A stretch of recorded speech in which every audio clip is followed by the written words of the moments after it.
আমার স্নেহের ছাত্র ও ছাত্রীরা, আজ আমি তোমাদের ছোটদের পথের পাঁচালী উপন্যাসের অষ্টম পরিচ্ছেদ পাঠ করে শোনাব।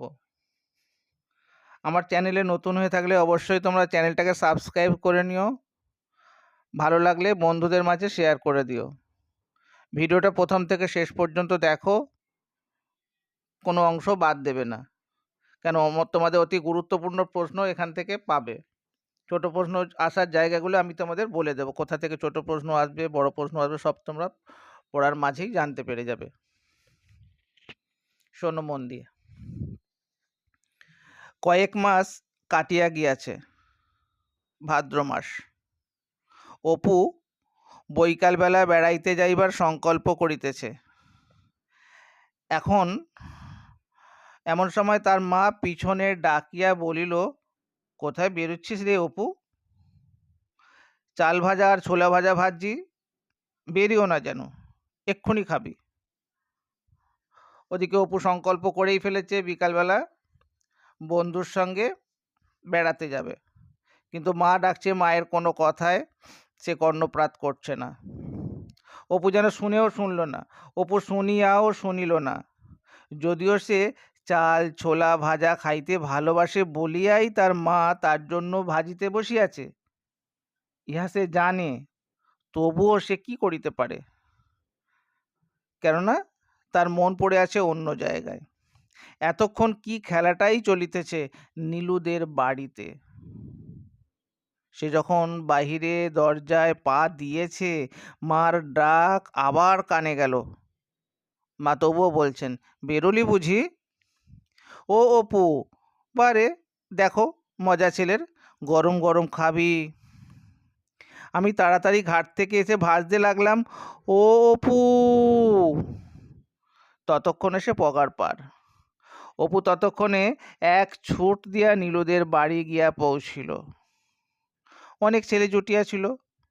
অপু আসিবার আগেই খেলা সাঙ্গ হইয়া গিয়াছে। সাঙ্গ মানে সমাপ্ত হয়ে গেছে। অপু যাওয়ার আগেই খেলা শেষ। তখন নীলু বলল, চল অপু, দক্ষিণ মাঠে পাখির ছানা দেখতে যাবি? দক্ষিণ মাঠে পাখির ছানা দেখতে যাবি, এই লাইনটা দাগ দিয়ে রাখো, প্রশ্ন আসবে, ছোট প্রশ্নের জন্য দাগ দিয়ে রাখো। অপু রাজি হয়ে গেল। তখন দুজনে, অপু আর নীলু দুজনে মিলে দক্ষিণ মাঠে গেল পাখির ছানা দেখতে। ধান ক্ষেতের ওপারেই নবাবগঞ্জের বাঁধা সড়কটি পূর্ব পশ্চিমে লম্বা হইয়া যেন মাঠের মাঝখান দিয়া চিরিয়া গিয়াছে, আর গ্রাম হইতে 1 মাইলের উপর হইবে। অনেকটা দূরে গেছে সে। অপু এত দূর কখনো বেড়াইতে আসে নাই। তাহার মনে হইল যেন সমস্ত পরিচিত জিনিসের গণ্ডি ছাড়াইয়া কোথায় কত দূরে নীলুদা তাহাকে টানিয়া আনিল।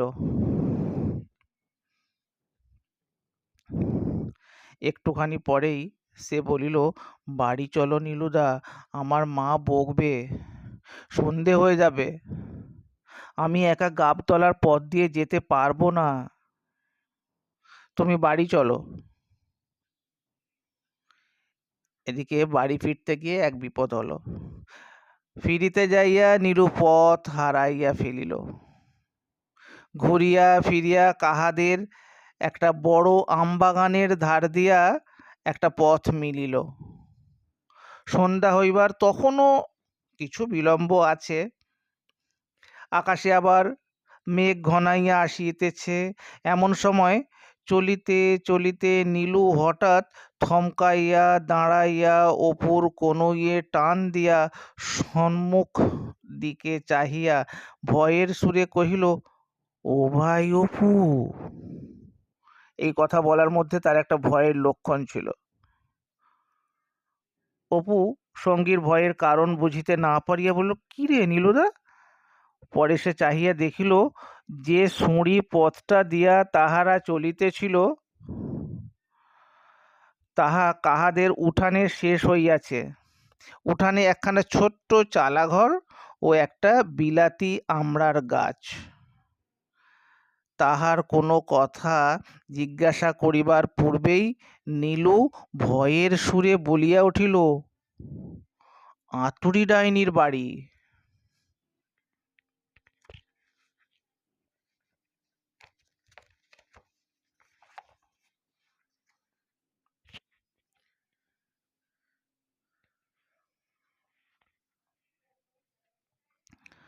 অপুর মুখ শুকাইয়া গেল। আতুরি ডাইনির বাড়ি? সন্ধেবেলা কোথায় আসিয়া পড়িয়াছে তাহারা? কে না জানে যে ওই উঠানের গাছে চুরি করিয়া বিলাতি আমড়া পারিবার অপরাধে ডাইনিরা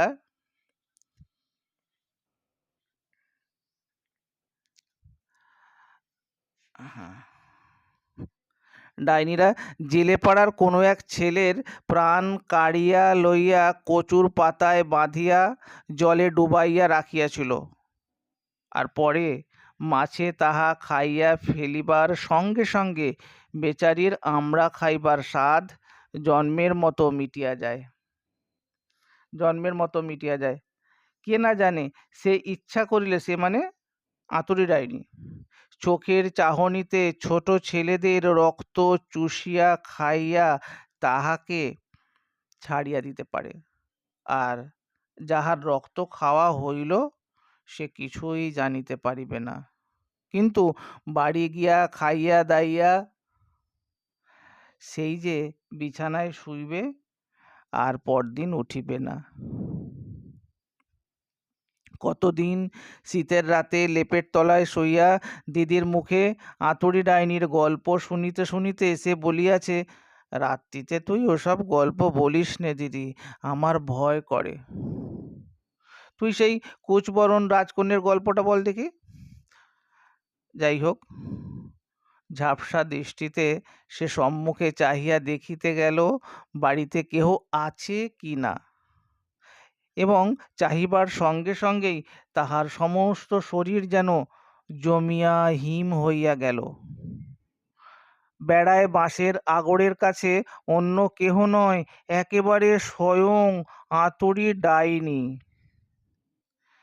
তাহাদের এমন কি যেন শুধু তাহারই দিকে চাহিয়া দাঁড়াইয়া।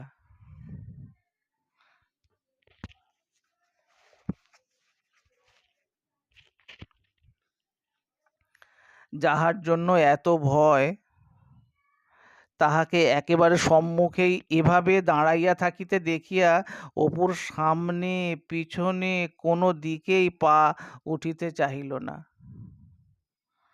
আতুরি বুড়ি ভুরু কুঁচকাইয়া তোবড়ানো গালটা আরও ঝুলাইয়া ভালো করিয়া লক্ষ্য করিবার ভঙ্গিতে মুখটা সামনের দিকে একটু বাড়াইয়া দিয়া পায়ে পায়ে তাহাদের দিকে আগাইয়া আসিতে লাগিল। অপু দেখিল সে ধরা পড়িয়াছে, কোনো দিকেই আর পলাইবার পথ নাই। যে কারণেই হোক, ডাইনির রাগটা তাহার উপরেই। এখন তাহার প্রাণটি সংগ্রহ করিয়া কচুর পাতায় পুরিবে। এদিকে মুখের খাবার ফেলিয়া মায়ের ডাকের পর ডাক উপেক্ষা করিয়া সে যে আজ মায়ের মনে কষ্ট দিয়া বাড়ি হইতে বাহির হইয়া আসিয়াছে, তাহার ফল এই ফলিতে চলিল। সে অসহায়ভাবে চারিদিকে চাহিয়া বলিল, আমি কিছু জানি নে ও বুড়ি পিসি, আমি আর কিছু করব না, আমায় ছেড়ে দাও, আমি এদিকে আর কখনো আসব না, আজ ছেড়ে দাও ও বুড়ি পিসি। এদিকে নীলু তো ভয়ে প্রায় কাঁদিয়া ফেলিল, কিন্তু অপুর এত ভয় হইয়াছিল যে চোখে তাহার জল ছিল না। বুড়ি বলিল, ভয় কি মোরে ও বাবারা, মোরে ভয় কি? পরে খুব ঠাট্টা করা হইতেছে ভাবিয়া হাসিয়া বলিল, মুই কি ধরে নেব খোকারা, এসো মোর বাড়িতে এসো, আমচোর দেবানি এসো। আমচোর? ডাইনি বুড়ি ফাঁকি দিয়া ভুলাইয়া বাড়িতে পুরিতে চাহিতেছে, গেলেই আর কি। ডাইনিরা, রাক্ষসীরা যে এরকম ভুলাইয়া ফাঁদে ফেলে, এরকম কত গল্প সে মায়ের মুখে শুনিয়াছে। মায়ের মুখে শুনিয়াছে, কিন্তু এখন সে কি করে, উপায়ই বা কি, সে তো ধরা পড়ে গেছে। বুড়ি তাহার দিকে আরো খানিকটা আগাইয়া আসিতে আসিতে বলিল, ভয় কি ও মোর বাবারা, ভয় কি? মই কিছু বলবো না, ভয় কি মোরে?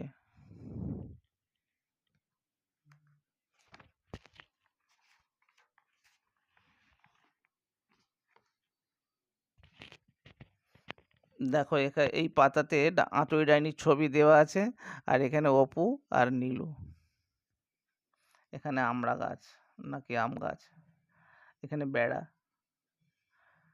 দুজনে প্রায় ভয়ে ভীত হয়ে জড়সড় হয়ে দাঁড়িয়ে আছে। আর কি, সব শেষ। মায়ের কথা না শুনিবার ফল ফলিবার আর দেরি নাই। হাত বাড়াইয়া তাহার প্রাণটা সংগ্রহ করিয়া এখনই কচুর পাতায় পুরিল বলে সে আড়ষ্ট কণ্ঠে দিশাহারা ভাবে বলিয়া উঠিল, ও বুড়ি পিসি, আমার মা কাঁদবে। আমায় আজ আর কিচ্ছু বলো না। আমি তোমার গাছে কোনো দিন আমরা পার নিতে আসিনি।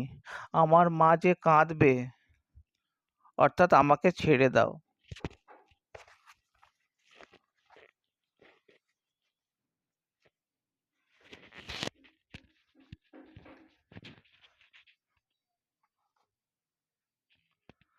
আতঙ্কে সে নীল বর্ণ হইয়া উঠিয়াছে। বাড়ি ঘর দৌড় গাছপালা নীলু, চারিধার যেন ধোঁয়া ধোঁয়া, কেহ কোনো দিকে নাই, কেবল একমাত্র সে আর আঁতুড়ে ডাইনির ক্রূর দৃষ্টি মাখা এক জোড়া চক্রমান নিষ্ঠুর, যেন নিষ্ঠুরভাবে আঁতুড়ে ডাইনি তার দিকে চেয়ে আছে। আর অনেক দূরে কোথায় যেন মা আর তাহার চাল ভাজা খাওয়ার ডাক। কিন্তু পরক্ষণেই কিন্তু অত্যধিক ভয়ে তাহার একরূপ মরিয়া সাহস জোগাইল। একটা অস্পষ্ট আর্তরব করিয়া প্রাণ ভয়ে দিশেহারা অবস্থায় সে সম্মুখের ভাট শেওড়া রাংচিতার জঙ্গল ভাঙিয়া ডিঙাইয়া সন্ধ্যার আসন্ন অন্ধকারে যেদিকে দুই চোখ যায় ছুটিল। নীলুও ছুটিল তাহার পিছনে।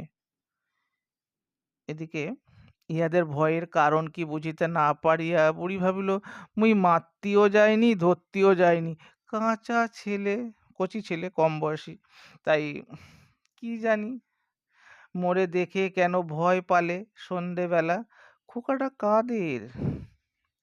অপু যখন বাড়ি ফিরিল তখন সন্ধ্যা উত্তীর্ণ হইয়া গিয়াছে। সর্বজয়া সবে উনুন ধরাইয়া তালের বড়া ভাজিবার আয়োজন করিতেছে। দুর্গা নিকটে বসিয়া তাল চাঁচিয়া রস বাহির করিতেছে। ছেলেকে দেখিয়া বলিল, কোথায় ছিলি বল দেখি? সেই বেরিয়েছ বিকেলবেলা, কিছুই তো আজ খাবার খেলি নে, খিদে তেষ্টা কি পায় না? সে বিস্ময়ের সহিত দেখিল যে মা তাকে চাল ভাজা দেওয়ার কোনো আগ্রহই না দেখাইয়া তালের রসটা ঘন হয়েছে না পাতলা হয়েছে তাই নিয়ে অত্যন্ত মনোযোগের সঙ্গে পরীক্ষা করছে। দুর্গা বলল, মা শিগগির শিগগির ভেজে নাও, বড্ড মেঘ করে আসছে, ভাদ্রমাস তো বৃষ্টি হয়, তাই বড্ড মেঘ করে আসছে, বৃষ্টি এলে আর ভাজা হবে না, ঘরে যে জল পড়ে, সেদিনকার মতো হবে কিন্তু। অর্থাৎ মা তাড়াতাড়ি যা করছো করে নাও, ভেজে টেজে নাও, আকাশের পরিস্থিতি ভালো নয়। দেখিতে দেখিতে চারিধার ঘিরিয়া ঘনাইয়া আসা মেঘের ছায়ায় বাঁশবনের মাথা কালো হইয়া উঠিল। খুব মেঘ জমিয়া আকাশ অন্ধকার হইয়াছে, অথচ বৃষ্টি এখনো নামে নাই। এ সময় মনে এক প্রকার আনন্দ ও কৌতূহল হয়, না জানি কি ভয়ঙ্কর বৃষ্টিই আসিতেছে। পৃথিবী বুঝি ভাসাইয়া লইয়া যাইবে, অথচ বৃষ্টি হয় প্রতিবারই। পৃথিবী কোনোবারেই ভাসায় না, তবুও এ মোহটুকু ঘোচে না। দুর্গার মন সেই অজানার আনন্দে ভরিয়া উঠিল।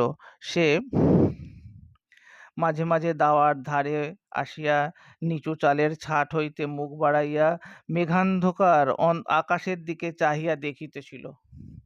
সর্বজয়া খান কতক বড়া ভাজিয়া বলিল, এই বাটিটা এই বাটিটা করে ওকে দে তো দুর্গা, ওর খিদে পেয়েছে, বিকেল থেকে কিছু তো খায়নি। এই শেষ কথাই কাল হইল। এতক্ষণ অপু যা হয় একরকম ছিল, কিন্তু মায়ের শেষের দিকের আদরের সুরে তাহার অভিমানের বাঁধ একেবারে ভাঙিয়া পড়িল। সে বড়া শুদ্ধ বাটিটা উঠানে ছুঁড়িয়া দিয়া বলিল, আমি খাবো না তো বড়া, কক্ষনো খাবো না, যাও। সর্বজয়া ছেলের কাণ্ড দেখে অবাক হয়ে গেল। ক্ষোভে রাগে সে ছেলের দিকে চাহিয়া বলিল, তোমার আজ হয়েছে কি? তোমার অদৃষ্টে আজ ছাই লেখা আছে, খেও এখন তাই গরম গরম। অপু দাঁড়াইয়া উঠিয়া বলিল, আচ্ছা মা, আমি চাল ভাজা খাইনি, তাতে তোমার মনে কষ্ট হয় না? না, আমি বিকেল থেকে ভাবছি নে বুঝি। পরে সে রাগে আত্মহারা হইয়া দাওয়া হইতে নামিয়া বাহিরের উঠানের দিকে মরিয়ার মতো ছুটিল। আজ এই পর্যন্তই। ভিডিওটা শেষ পর্যন্ত দেখার জন্য তোমাদের অসংখ্য ধন্যবাদ। তোমরা কোন ধরনের ভিডিও পেতে চাও অবশ্যই জানিও, কোন পাঠ্যাংশের কোন ধরনের ভিডিও পেতে চাও অবশ্যই জানিও। নমস্কার।